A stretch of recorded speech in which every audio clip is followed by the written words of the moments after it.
Hi, I'm making this video today about Trump's responses to North Korea's testing of nuclear missiles. And basically, he spoke recently before the United Nations about how he's prepared to respond in the strongest possible terms to any threats or attack from North Korea. And basically he's threatened to destroy them. We will have no choice but to totally destroy North Korea, Trump said. This quote lit up social media, and for good reason. The word destroy is likely to make foreign policy experts here in Washington twisting their cushy chairs. Did Trump mean he would make North Korea the only way to destroy a nation of 25 million people? If Kim even attacked with conventional weapons, that he would nuke North Korea, What does the word destroy actually mean? Is he really serious? Unfortunately, we can only speculate about the answers. And here it's noted, that Trump does like to exaggerate and blah, blah, blah, blah, blah. But nevertheless, we cannot assume that his comments are an exaggeration, because he does have the power to carry out the very threats that he is issuing. So we need to take them very seriously. And also consider how seriously are the nations taking his threats, that his threats are being delivered against. Now,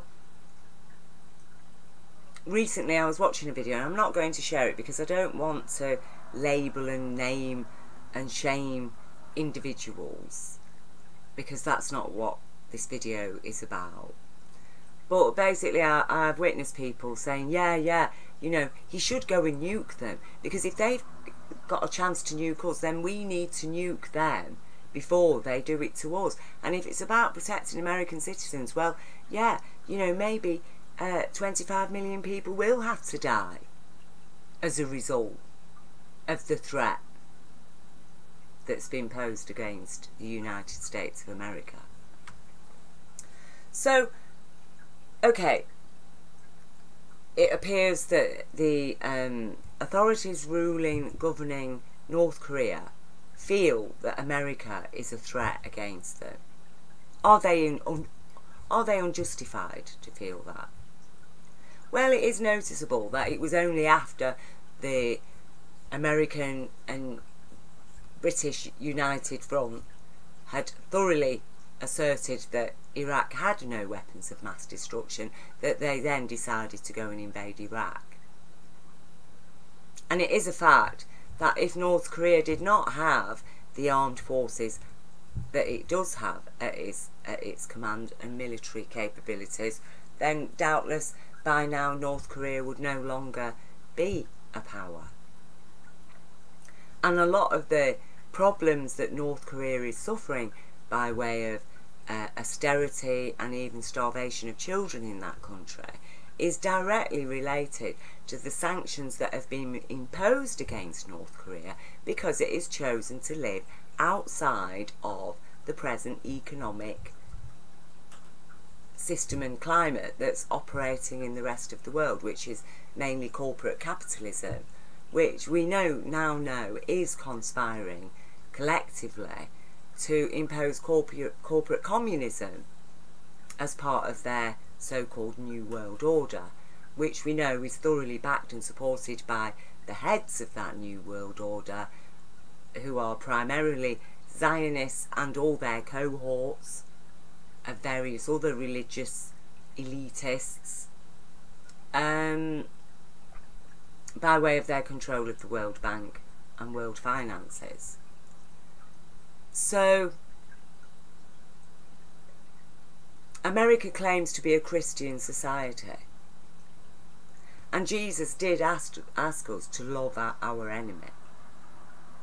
Now, is loving our enemy assuming that our enemy is going to attack us when they haven't? Just because they have the capability to attack us, so therefore we must go and kill off millions of people who we know are subjugated under a non-democratic regime, is that Christian? Is that loving our enemy? Is imposing sanctions on people just because that nation has decided not to allow a Rothschild's banking and follow the dictates of corporate capitalism, is that justification for imposing sanctions on those people and refusing them to allow them to participate in the global economy? Now, I'm not here supporting the leadership, the present leadership of North Korea. I'm not standing against it. What I'm saying is that the people of that nation, for whatever reason, have decided to adhere to the present regime of communism.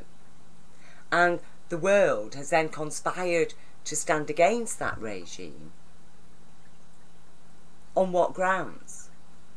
Because don't forget, America and Britain are quite happy to go and, you know, bow down to the leaders of Saudi Arabia, whom we know are following a corrupted and antiquated version of Islam, and who are using that to justify heavy oppression against their own population, particularly women and children, and even babies.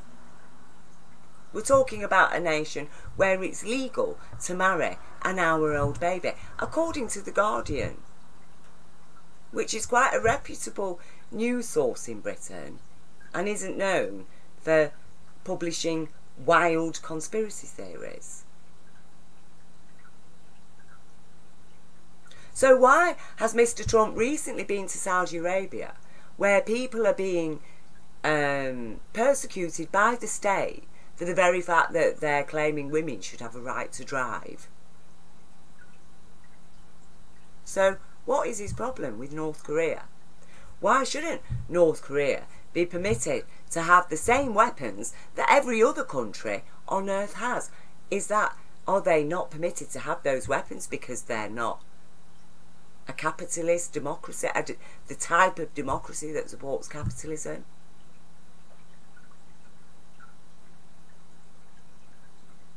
And what right does a so-called Christian society have to threaten the lives of 25 million people purely as a response to the fact that their government has a nuclear capability?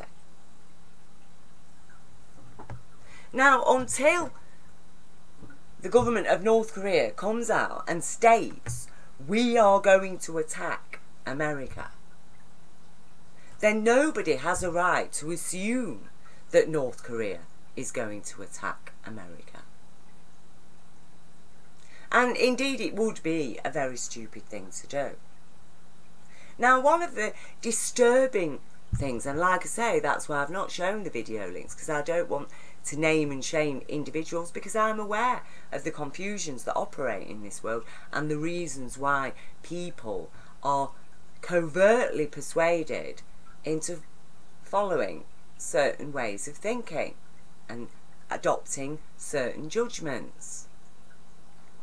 But I've witnessed on the alternative media people saying, yes, you know, so we should, you know, if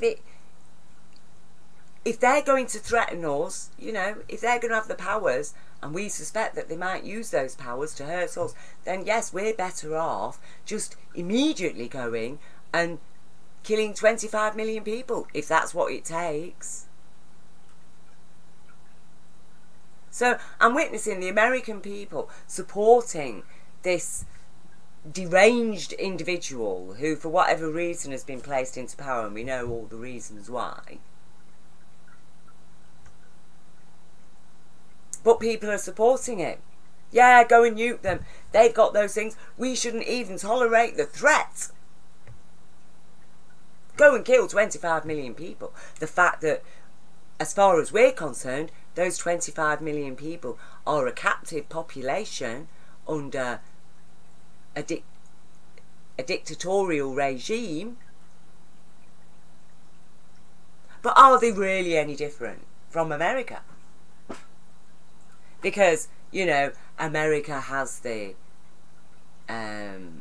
outward appearance of a democracy. But are they really truly a democracy? No. When you look at it, no, America is not a democracy.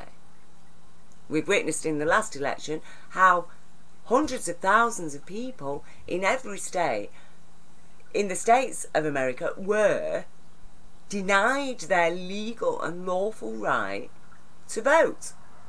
They were unlawfully disenfranchised on the mere suspicion that they might be a dual voter. That's the fact.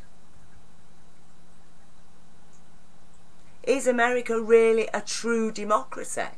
Because, you know, these are the principles of democracy. Okay? These are the principles of democracy. Here they all are. Is America itself following these principles of democracy? Is it upholding, first of all, its citizens' human rights? No, it isn't. Not if those citizens are black, or Hispanic, or considered an illegal immigrant. There is an abuse of power going on in America. And one abuse of those powers has been to disenfranchise American citizens on fictitious grounds. Because people have a similar name from one state to another. Apparently that means that they're voting twice. And therefore they can be struck off. Of imposing unreasonable restrictions on people that mean that the most impoverished people aren't getting their right to vote. Denying the right to vote to people who were previously a convicted criminal, who have served their time and now are free.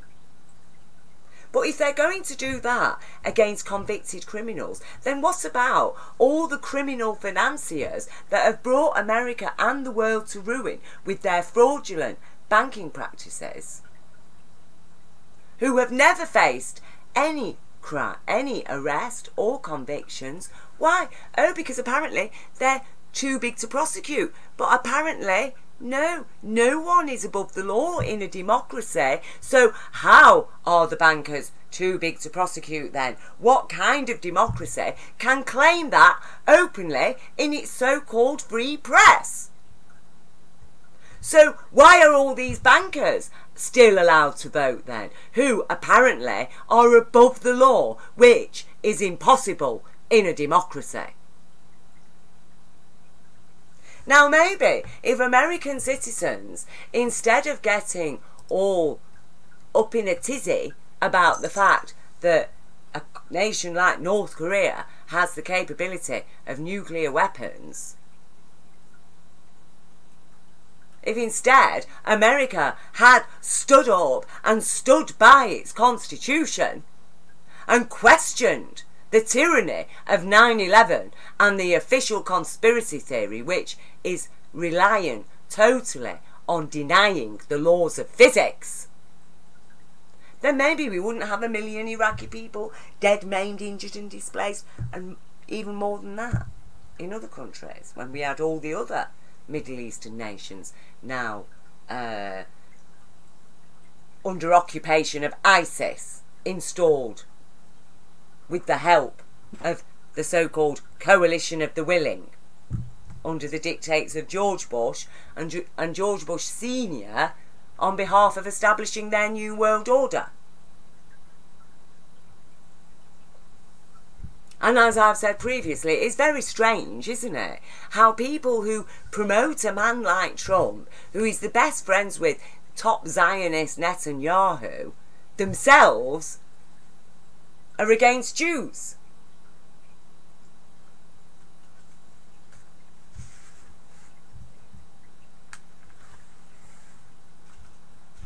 There's something evil going on in this world, and the only thing that stops evil is the law and our human rights. And the only way to stop this evil is to stand up for our human rights and the law. A fair and just law that does not discriminate, that delivers the same justice equally to every citizen, regardless of how old they are, what their profession, what class, what background they're from. We're all human beings. And so it is incumbent upon us to stand up for our human rights, and for American citizens to stand by their constitution. And for nations like North Korea, who've decided to go a different way to ours, the way is not to ostracise them and isolate them and punish them for the fact that they've decided not to invite a Rothschild's bank to control their nation's resources and economy.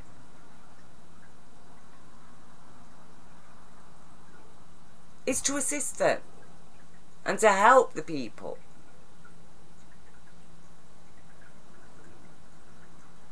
To love thy neighbour, to be a Christian. And if any nation is going to call itself a Christian nation, then it better stand by Christian principles. And if it can't, it is not a Christian nation. And it is not a democracy if it cannot uphold the principles of democracy. And as I say, here they are.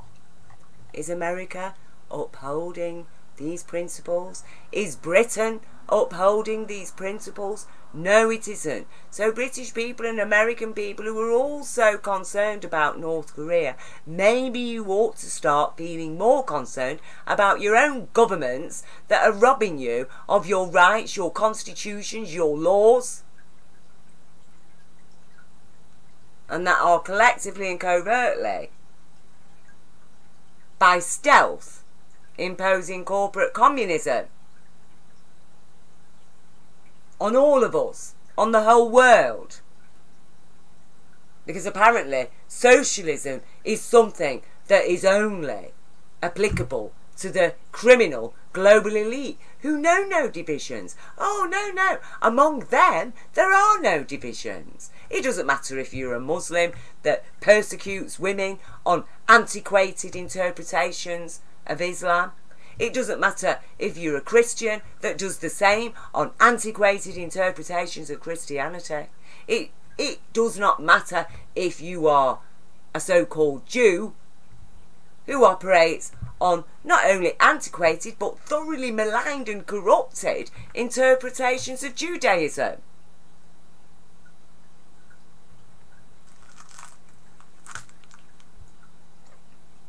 And we witness the whole of Africa, the most resource-rich nation on this planet, and its people are living in poverty and deprivation,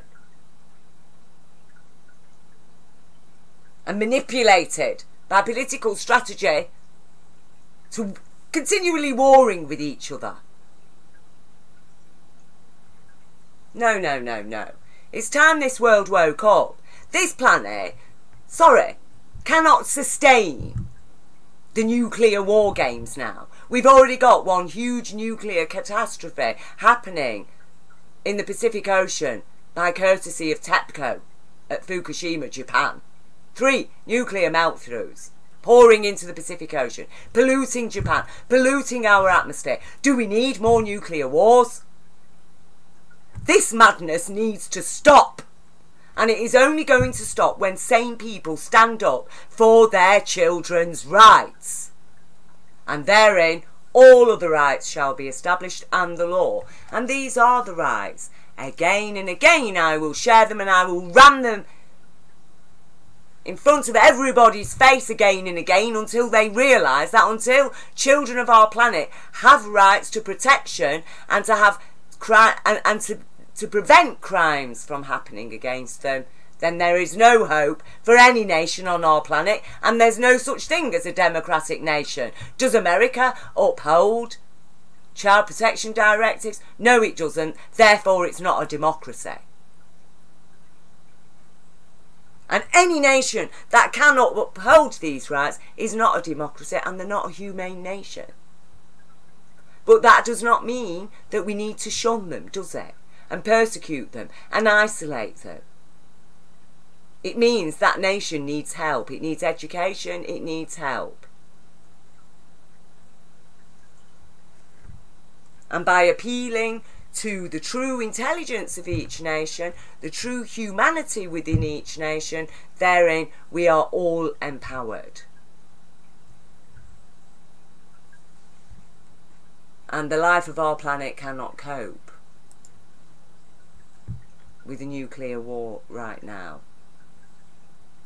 So, you know, to all you American citizens who are, you know, buoyed up on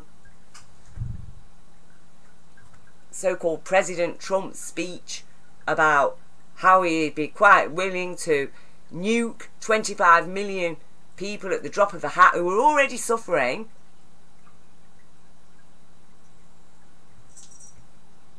All you people who are buoyed up by that, well, I'm sorry, you're riding high on testosterone.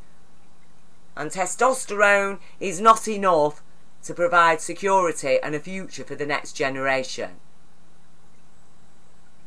Because future generations are not provided on testosterone alone. We need balance of the estrogen.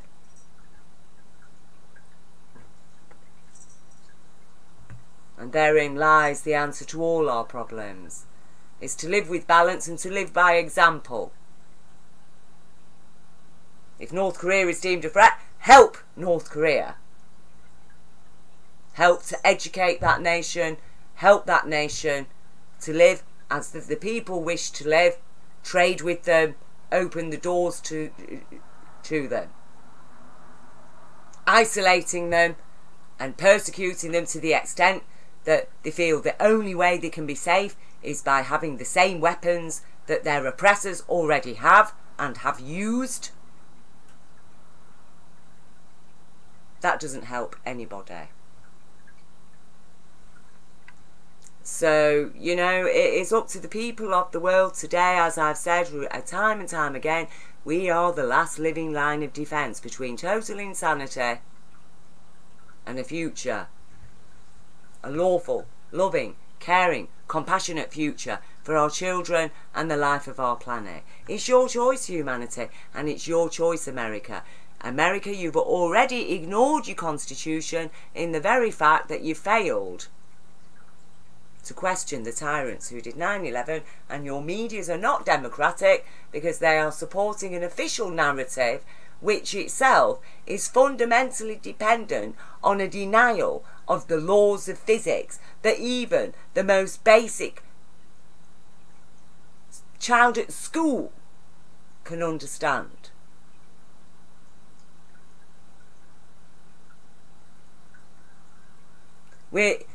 You have supported a society that has denied the very principles of democracy that apparently Iraq was invaded for to establish. Why are your bankers too big to prosecute America and Britain and Europe? That's not democracy. If this law, if people are above the law, if money can buy people freedom from having to give account before the law, then that money system is thoroughly corrupt and all the laws that it supposedly upholds are null and void.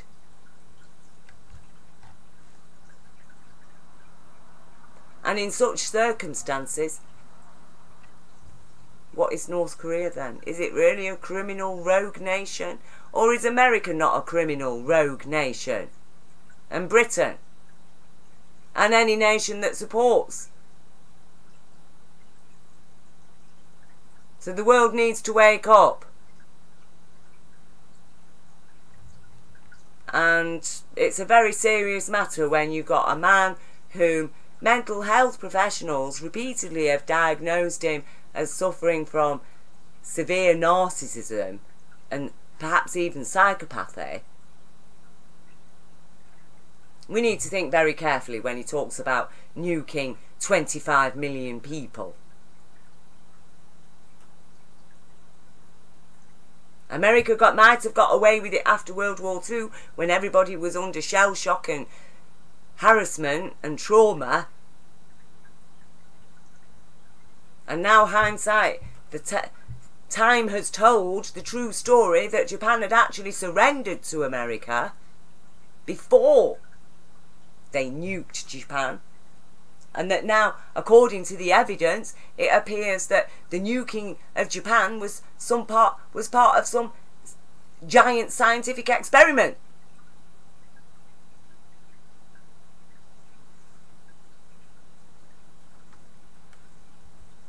No, no, no, no.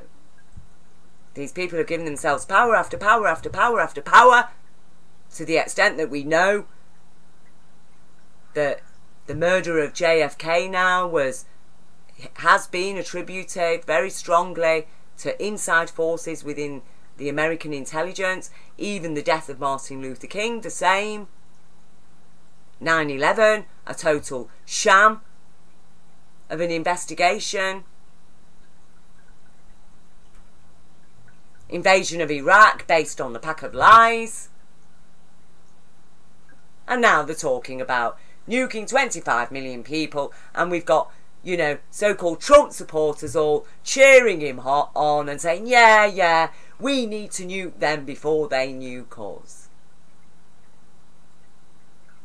And then those same people purporting to be a Christian society.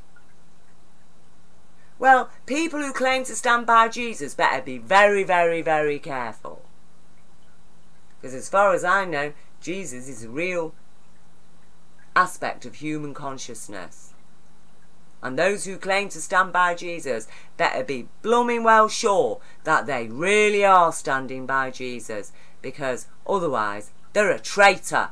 They're a traitor to humanity and they're a traitor to Jesus. And that's the way it is. So I urge the people of the world, and especially Trump supporters, to think again about the person you're supporting, about the rhetoric you're all getting carried away on, and the xenophobic fears. How many tests of nuclear weapons did America do? Have done? What they've done to the whole Middle East. Isn't that a threat against North Korea? Doesn't the very fact of what America's done repeatedly in every nation, it's considered a threat because that nation isn't adhering to the principles of corporate capitalism? Is America first a democracy, or is it first aligned with corporate capitalism? Which is it to be, America? Are you a democracy, or are you a corporate capitalist nation supporting global corporate communism? Which are you? Which is more important, democracy and your constitution, or corporate capitalism?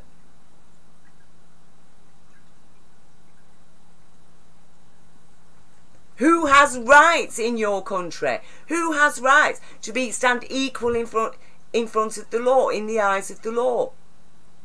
The democracy? But, corporate capitalism can ignore all of that. Corporate capitalism's too big to prosecute. But corporate capitalism can prosecute even a nation for refusing to allow it to exploit that nation's resources. No, no, no, no! Do not tell me you're a Christian if you support this. And I tell you now that if it came to the point that Jesus himself appeared on this planet, he would look at you and say, I'm sorry, I don't know you. You say you support me, I don't know you. It's time for people to get real. And our planet has suffered enough of these wars and bombings and pollution It's time to get sane and it's time to get real. Stand up for your rights, humanity.